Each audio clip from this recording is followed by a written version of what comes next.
नमस्ते भाई सभी को। मेडिसाइंस पर आप सबका स्वागत है। मैं तुषार शर्मा और आज हम लोग केमिकल रिएक्शंस एंड इक्वेशन में दो इंपॉर्टेंट टॉपिक करने वाले हैं जिनका नाम है डिस्प्लेसमेंट रिएक्शन और डबल डिस्प्लेसमेंट रिएक्शन। ये दोनों रिएक्शंस ऐसी हैं जिनसे क्वेश्चन आना 100% श्योर है। डिस्प्लेसमेंट और डबल डिस्प्लेसमेंट रिएक्शन, इन दोनों से क्वेश्चन आएगा ही आएगा और ये दोनों ऐसी रिएक्शन हैं जो आगे आने वाले चैप्टर्स में भी हमें काम आएंगी। एसिड बेसिस एंड सोल्ट में तो आधी से ज़्यादा रिएक्शंस इन दो रिएक्शंस के ऊपर ही हो जाएगा।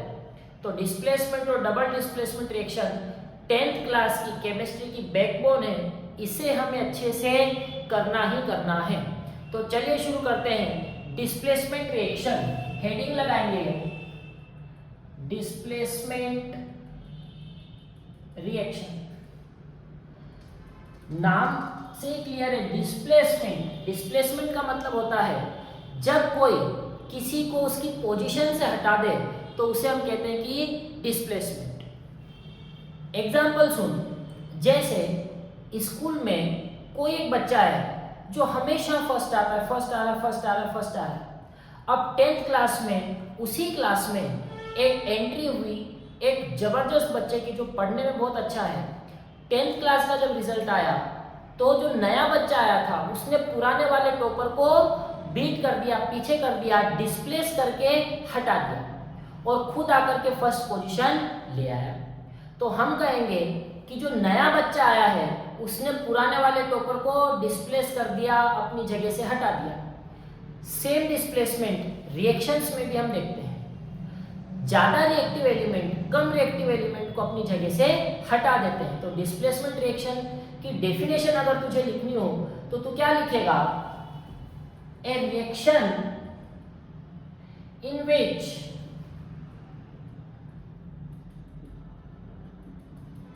a more reactive element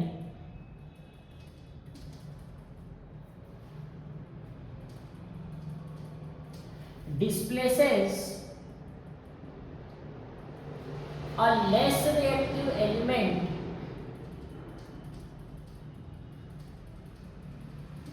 is called displacement reaction.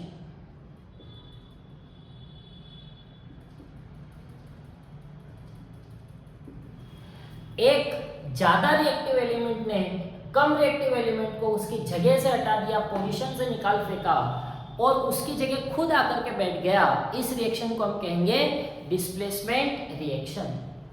अब हमें कैसे पता चलेगा कौन सा एलिमेंट ज्यादा रिएक्टिव है और कौन सा एलिमेंट कम रिएक्टिव है? इसको समझने के लिए तुम्हें एक सीरीज याद करनी होगी जिसे हम कहते हैं रिएक्टिविटी सीरीज।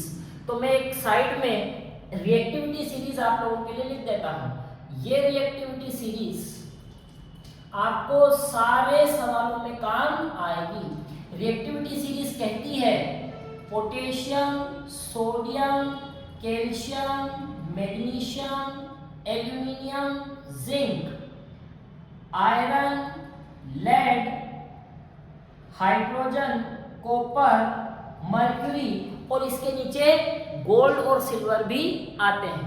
वो हमें इतने काम में नहीं आते, उसको हम स्किप कर देते हैं। इस रिएक्टिविटी सीरीज में जो एलिमेंट जितना ऊपर है वो उतना ही ज्यादा रिएक्टिव कहलाएगा। जो सबसे ऊपर है ये ज्यादा रिएक्टिव है, मोर रिएक्टिव ऊपर की तरफ, और लेस रिएक्टिव नीचे की तरफ। तो इसमें इस सीरीज में जितना ऊपर जाता जाएगा उतना ज्यादा एलिमेंट रिएक्टिव होता जाएगा और इस सीरीज में जितना ज्यादा नीचे आते जाओगे उतना ज्यादा एलिमेंट कम रिएक्टिव होता चला जाएगा। जैसे एग्जांपल के लिए अगर मुझसे कोई कहे कैल्शियम और एल्यूमिनियम में कौन ज्यादा रिएक्टिव है? कैल्शियम ऊपर है, कैल्शियम ज्यादा रिएक्टिव, एल्यूमिनियम नीचे है, वो कम रिएक्टिव। इसी के साथ हम कुछ एग्जाम्पल करते हैं जिससे हम डिस्प्लेसमेंट रिएक्शन को और ज्यादा बेहतर तरीके से समझ पाए। रिएक्शंस के ऊपर आते हैं। सबसे पहली रिएक्शन डिस्प्लेसमेंट रिएक्शन के लिए। अच्छा, डिस्प्लेसमेंट रिएक्शन के लिए हमें एक एक्टिविटी करने को दी गई है। इस रिएक्शन में हम क्या करते हैं, एक बीकर लेते हैं, इस बीकर के अंदर हम कॉपर सल्फेट का सॉल्यूशन फिल कर देते हैं। इसमें मैंने CuSO4 का सॉल्यूशन फिल कर दिया है एक्वस कॉपर सल्फेट। ये ब्लू कलर का सॉल्यूशन होता है। कॉपर सल्फेट ब्लू कलर का सॉल्यूशन होता है। इस ब्लू कलर के कॉपर सल्फेट के सॉल्यूशन के अंदर कहा जाए कि इसमें आयरन नेल्स को डिप कर दिया जाए। आयरन नेल्स होती है लोहे की कील। आयरन नेल्स को मैंने डिप कर दिया, ये आयरन नेल है। तो कहते हैं कि बताइए क्या रिएक्शन होगी, कैसे रिएक्शन होगी, अपने ऑब्जर्वेशन को बताइए। तो अगर मैं इसका ऑब्जर्वेशन लिखने जाऊं तो मैं यहाँ पर लिख सकता हूं, ऑब्जर्वेशन में अगर मैं लिखना चाहूं तो मैं यहाँ लिख सकता हूं कि जब कॉपर सल्फेट सॉल्यूशन में आयरन नेल्स को डाला गया तब यहाँ पर डिस्प्लेसमेंट रिएक्शन होगी। कैसे? आयरन जो कि ज्यादा रिएक्टिव है और कॉपर जो कि कम रिएक्टिव है। आयरन ज्यादा रिएक्टिव है और कॉपर कम रिएक्टिव है, तो ज्यादा रिएक्टिव आयरन इस कम रिएक्टिव कॉपर को सॉल्यूशन से निकाल फेंकेगा, डिस्प्लेस कर देगा।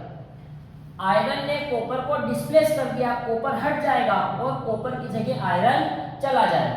अब हमें आयरन और सल्फेट का सॉल्यूशन बनाना है। अब हम आयरन और सल्फेट का सॉल्यूशन कैसे बनाएं? इसके लिए तो क्रॉस मल्टीप्लाई का हेल्प ले। मुझे आयरन और सल्फेट का सॉल्यूशन बनाना है। आयरन के नीचे उसकी वैलेंसी लिख +2, सल्फेट के नीचे उसकी वैलेंसी लिख -2 और दोनों की वैलेंसीज को क्रॉस मल्टीप्लाई कर मार। आयरन के सामने सल्फेट का 2 रख दो और सल्फेट के सामने आयरन का 2 लगा दो, तो बनकर क्या आ गया? Fe2SO4 whole twice. अब ये जो नंबर्स आए हैं अगर ये सिंपल फॉर्म में डिवाइड हो सकते हैं तो हमें सिंपल फॉर्म में इन्हें रखना है। 2 से 2 कैंसिल कर दे और FeSO4 बनकर के सामने आता है। तो मैं यहाँ पर लिख सकता हूँ FeSO4 इक्वल्स प्लस जो कॉपर डिस्प्लेस हो गया था ये सॉल्यूशन से बाहर निकल जाएगा और ये बाहर की तरफ हमने लिख दिया।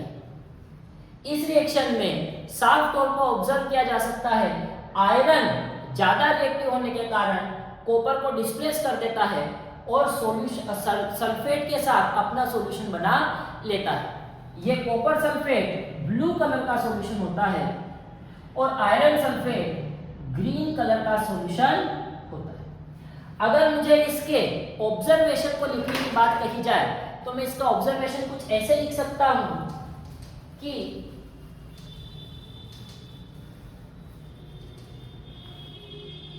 Blue colour of copper sulphate solution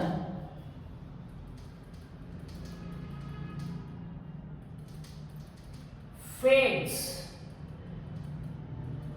bracket में ग्रीनिश लिख देता हूं।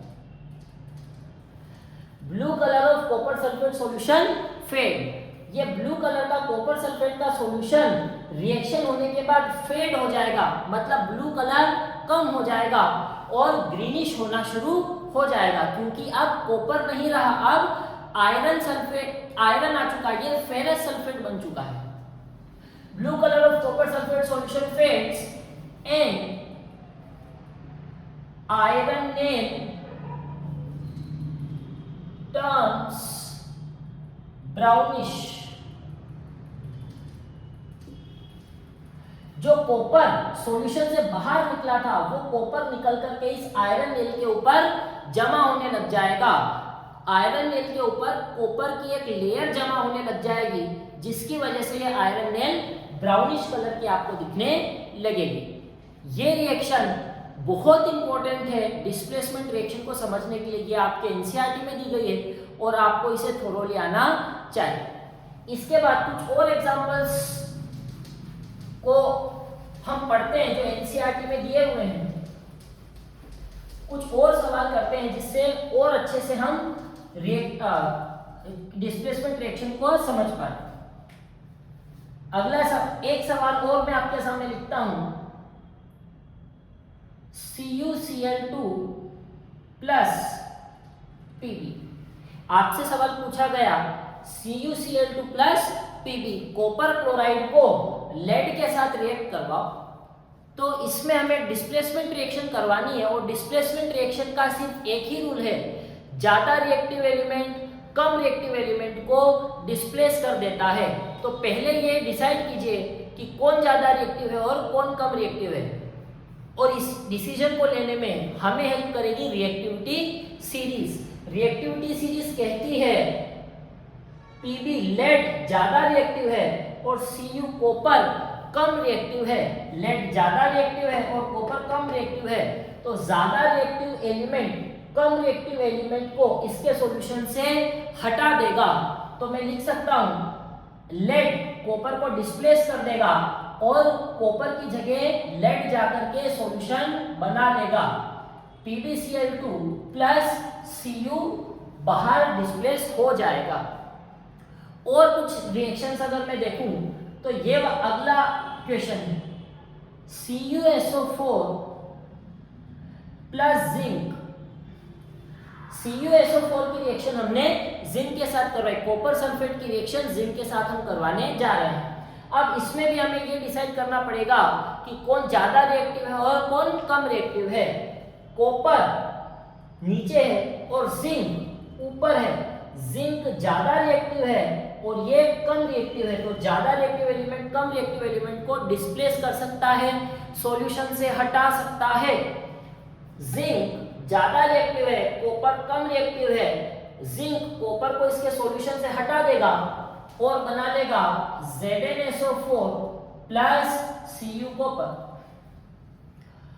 इसके बाद एक रिएक्शन जो थोड़ी सी इंपॉर्टेंट है, ZnSO4 प्लस C।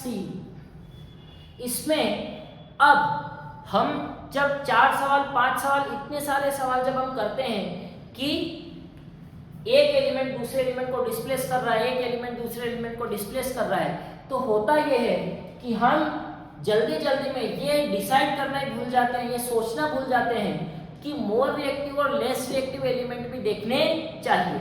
हम कई बार जल्दी जल्दी में कॉपर जिंक को हटा देता है और कॉपर सल्फेट के साथ रिएक्शन कर लेता है, जो कि गलत है। सिर्फ ज्यादा रिएक्टिव एलिमेंट कम रिएक्टिव एलिमेंट को हटा सकता है, कम रिएक्टिव एलिमेंट ज्यादा रिएक्टिव एलिमेंट को नहीं हटा सकता।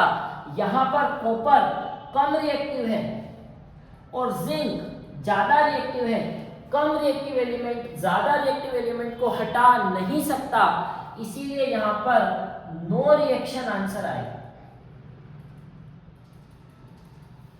यहां पर आंसर होगा नो रिएक्शन, कोई भी रिएक्शन होने वाली नहीं है। ये हमने देखा डिस्प्लेसमेंट रिएक्शंस के कुछ एग्जाम्पल, बहुत इंपॉर्टेंट रिएक्शन है, आने वाले चैप्टर्स में भी आपको हेल्प करेंगे। डिस्प्लेसमेंट रिएक्शन के बाद अगली जो रिएक्शन है वो है डबल डिस्प्लेसमेंट रिएक्शन। अब हम डबल डिस्प्लेसमेंट रिएक्शन की तरफ चल पड़े हैं। डिस्प्लेसमेंट रिएक्शन मुझे लगता है कि आप सबको समझ में आ गई होगी और इसकी हमें अच्छी प्रैक्टिस करनी है। अगली रिएक्शन है double displacement reaction. Double displacement reaction में आयंस का एक्सचेंज किया जाता है। डबल डिस्प्लेसमेंट रिएक्शन में ध्यान से सुनो, आयंस का एक्सचेंज किया जाता है। अब ये एक्सचेंज क्या होता है? एक्सचेंज को मैं अगर आपको आसान शब्दों में एक एग्जांपल लेकर के समझाऊं, जब हम छोटे थे और चॉकलेट खरीद करके लेकर के आते थे तो हमें हमारी टॉफी, हमारी चॉकलेट अच्छी नहीं लगती थी और दूसरे बच्चे के पास जो टॉफी होती थी हमें लगता था कि यार इसके पास ज़्यादा अच्छी टॉफी है, तो हम क्या करते थे, एक्सचेंज कर लिया करते थे। उससे कहते थे कि मेरी टॉफी तू ले ले और तेरी टॉफी मुझे दे दे। इस प्रोसेस को हम एक्सचेंज कहते हैं। एक्सचेंज का मतलब होता है अदला बदली करना। तो यहाँ पर डबल डिस्प्लेसमेंट रिएक्शन में भी एक्सचेंज होता है, लेकिन किसका? आयंस का। तो एक ऐसी रिएक्शन जिसमें आयंस का डिस्प्लेसमेंट हो उसे हम डबल डिस्प्लेसमेंट रिएक्शन कहते हैं। तो अगर डबल डिस्प्लेसमेंट रिएक्शन की मुझे डेफिनेशन लिखनी तो मैं लिखूंगा a reaction in which there is exchange of ions between reactants is called double displacement reaction।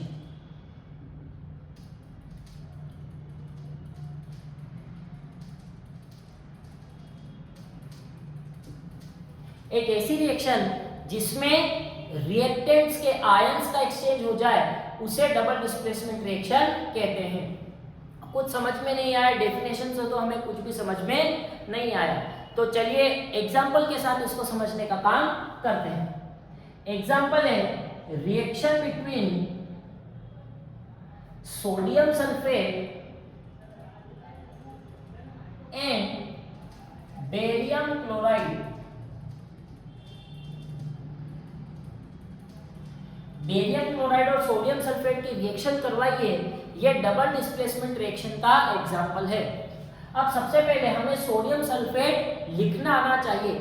चलो आओ सोडियम सल्फेट को लिखने का तरीका सीखते हैं, या कोई भी हमें केमिकल कंपाउंड दिया हो तो उसे कैसे लिखते हैं, कैसे उसका फॉर्मूला लिखते हैं उसे भी साथ साथ में सीख लेते हैं।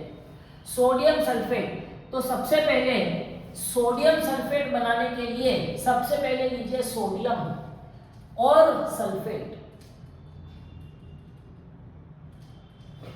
अगर आपको सल्फेट को मैं SO4 भी लिख सकता हूं। अगर आपको भिंडी की सब्जी बनानी हो तो भिंडी तो जरूरी है।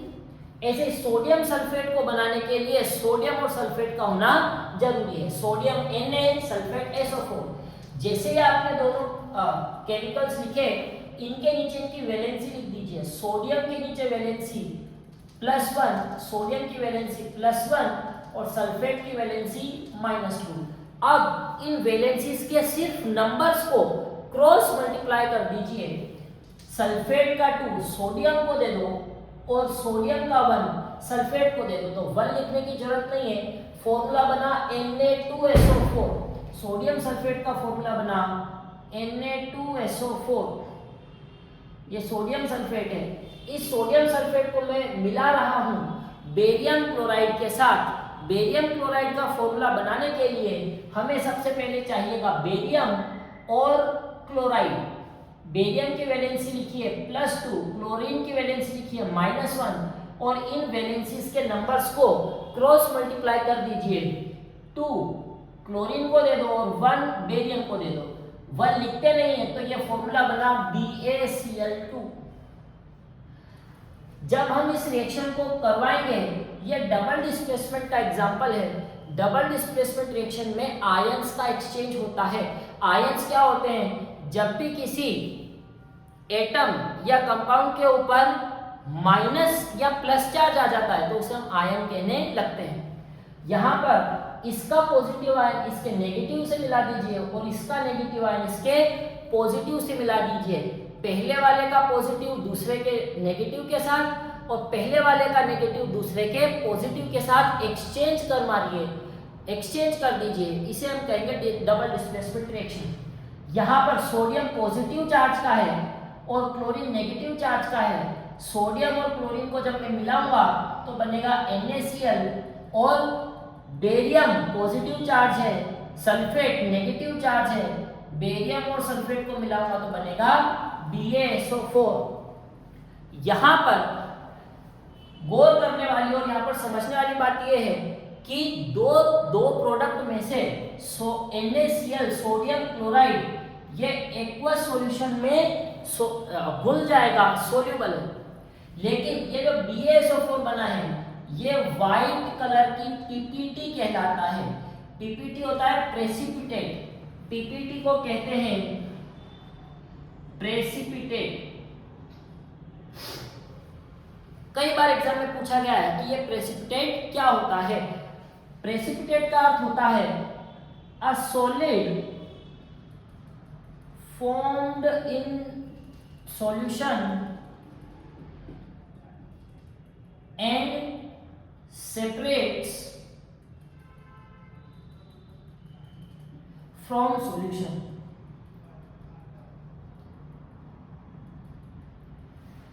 प्रेसिपिटेट एक ऐसा सॉलिड होता है जो सॉल्यूशन से सेपरेट हो जाता है, घुलता नहीं है। जब मैंने इन दोनों के एक्वस सॉल्यूशन को मिलाया, सोडियम सल्फेट और बेरियम क्लोराइड को मिलाया, तो बने सोडियम क्लोराइड और बेरियम सल्फेट। इसमें सोडियम क्लोराइड तो सॉल्यूशन में घुल गया, लेकिन बेरियम सल्फेट सॉल्यूशन में डिसॉल्व नहीं हुआ, नीचे सेपरेट हो गया और नीचे एक लेयर बना ली, उसी को हम बोलते हैं प्रेसिपिटेट। और ये जो प्रेसिपिटेट बना है, बेरियम सल्फेट का प्रेसिपिटेट व्हाइट कलर का होता है, इसीलिए मैंने लिखा है यहाँ पर व्हाइट पीपीटी। ये रिएक्शन डबल डिस्प्लेसमेंट रिएक्शन को बताती है। पहले वाले का पॉजिटिव दूसरे वाले के नेगेटिव, पहले वाले का पॉजिटिव दूसरे वाले के नेगेटिव के साथ, दूसरे वाले का नेगेटिव पहले वाले के पॉजिटिव के साथ मिला मारिए और एक्सचेंज करवा दीजिए, उसे हम कहते हैं double displacement reaction. Double displacement reaction के ऊपर मैं आपको कुछ एक दो सवाल और करवाता हूँ और रिकॉल करवाता हूँ। एनसीईआरटी के शुरू में, इसी चैप्टर के शुरू में एक्टिविटी 1.2 दी गई है, उसमें भी एक डबल डिस्प्लेसमेंट रिएक्शन का एग्जाम्पल था। और जब मैं वो पढ़ा रहा था तो मैंने कहा था इसमें डबल डिस्प्लेसमेंट रिएक्शन होगी जो आगे चल करके हम सीखेंगे। उस रिएक्शन को भी, उस एग्जाम्पल को भी हम यहाँ लेने का काम करते हैं। अगला जो मैं एग्जाम्पल ले रहा हूँ वो पुराना एग्जाम्पल है, पुरानी एक्टिविटी है, एक्टिविटी 1.2। चलिए, उसमें कहा गया है लेड नाइट्रेट की रिएक्शन करवाइए पोटेशियम आयोडाइड के साथ। अब लेड नाइट्रेट का फॉर्मूला बनाने के लिए हमारे पास होना चाहिए लेड Pb, नाइट्रेट होना चाहिए NO3। Pb की वैलेंसी होती है +2, नाइट्रेट की वैलेंसी होती है -1। नाइट्रेट के सामने 2 जाएगा और Pb के सामने 1 आएगा, तो 1 लिखने की जरूरत नहीं है, तो मैं यहाँ पर लिख सकता हूँ PbNO3 whole twice lead nitrate plus potassium iodide, potassium के आयोडाइड I, दोनों की वैलेंसी 1-1 है, 1-1 को क्रॉस मल्टीप्लाई करो कोई फर्क नहीं आएगा। पोटेशियम आयोडाइड, जब आप इनकी रिएक्शन करवाते हो, इनके एक्वस सॉल्यूशन को आप मिलाते हो, तब क्या होता है, ये भी एक डबल डिस्प्लेसमेंट रिएक्शन होगी। यहाँ पर पहले वाले का पॉजिटिव आयन दूसरे वाले के नेगेटिव से मिला दीजिए और पहले वाले का नेगेटिव दूसरे वाले के पॉजिटिव के साथ मिला दीजिए। Pb पॉजिटिव है, आयोडीन नेगेटिव है, Pb और I को अगर आप मिलाओगे तो Pb लेड +2 है और आयोडाइड -1 है। 2 को आयोडाइड के सामने और लेड के सामने 1, कुल मिलाकर के बन गया मेरे सामने PbI2 plus potassium positive ion है और नाइट्रेट नेगेटिव आयन है, और ये बन जाएंगे KNO3। इसमें ये जो PbI2 है ये येलो कलर का पीपीटी बनाता है, येलो कलर का प्रेसिपिटेट बनाता है। जब आप इस रिएक्शन को करवाओगे तो lead nitrate colourless, potassium iodide colourless, 2 colourless solutions को मिलाया और येलो कलर का पीपीटी आपको नीचे सेटल डाउन होते हुए, नीचे रिएक्शन में बैठते हुए आपको दिखेगा। ये इन पीपीटीज के कलर, प्रेसिपिटेट के कलर्स डबल डिस्प्लेसमेंट रिएक्शन में बहुत इंपॉर्टेंट है, पूछे जाते हैं और हमें इन्हें याद रखना है। ये थी हमारी डबल डिस्प्लेसमेंट रिएक्शन। जिसके अंदर आयंस का एक्सचेंज होता है। सिर्फ एक वर्ड है, आयंस का एक्सचेंज होना।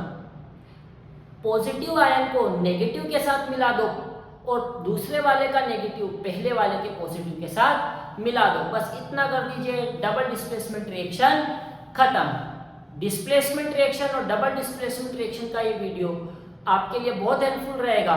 जिनको भी इस रिएक्शंस में प्रॉब्लम आती है आप उन्हें वीडियो शेयर कर सकते हैं। Thank you.